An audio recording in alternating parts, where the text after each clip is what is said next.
Economics class 9 के प्रथम अध्याय पालमपुर गांव की कहानी में उसके दूसरे भाग को आज हम देखते हैं। पिछले क्लास में हमने प्रश्नोत्तर के रूप में इम्पोर्टेंट पॉइंट्स को देखा था। आइए आज हम उसके आगे देखते हैं। उत्पादन का क्या उद्देश्य है?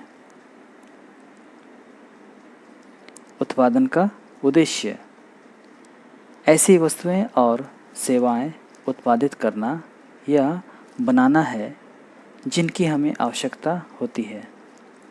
जैसे वस्तु में पेन या किताब, सेवा में संचार, स्वास्थ्य, शिक्षा। हम इसे ऐसा समझ सकते हैं, अगर वस्तु मोबाइल है तो सेवा ऑनलाइन क्लास है। वस्तु और सेवाओं के उत्पादन के लिए किन 4 चीज़ों की आवश्यकता होती है? पहला भूमि, दूसरा श्रम, तीसरा भौतिक पूंजी, इसमें 2 है, स्थायी पूंजी और कार्यशील पूंजी, चौथा मानव पूंजी। स्थायी पूंजी क्या है? भौतिक पूंजी के अंतर्गत औजार, मशीन और भवन आदि का उपयोग कई वर्षों तक होता है, इसलिए इसे स्थायी पूंजी कहा जाता है। उदाहरण के लिए औजार जैसे किसान का हल, मशीन इसे हम जनरेटर कह सकते हैं, या ऑफिस या स्कूल में इस्तेमाल होने वाले कंप्यूटर। कार्यशील पूंजी किसे कहते हैं? भौतिक पूंजी के अंतर्गत कच्चा माल और नकद मुद्रा आदि का उपयोग उत्पादन क्रिया के दौरान समाप्त हो जाती है।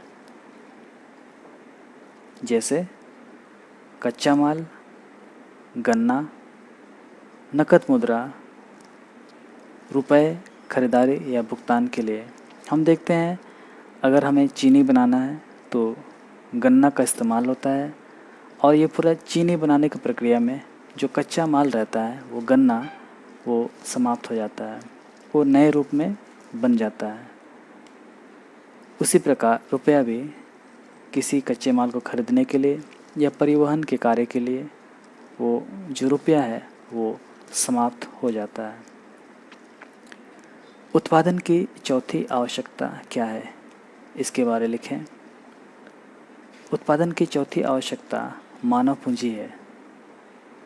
यह भूमि, श्रम और भौतिक पूंजी को एक साथ करने और योग्य बनाने के लिए ज्ञान और उद्यम की आवश्यकता होती है।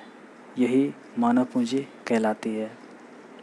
अर्थात भूमि, श्रम और भौतिक पूंजी, इन तीनों का इस्तेमाल कैसे हो, कहाँ करना है और कब करना है, इसके लिए मानव पूंजी की आवश्यकता पड़ती है।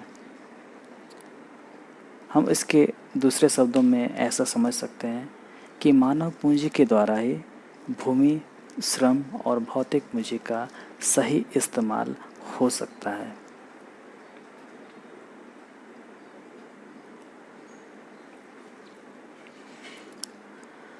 उत्पादन के कारक किसे कहते हैं?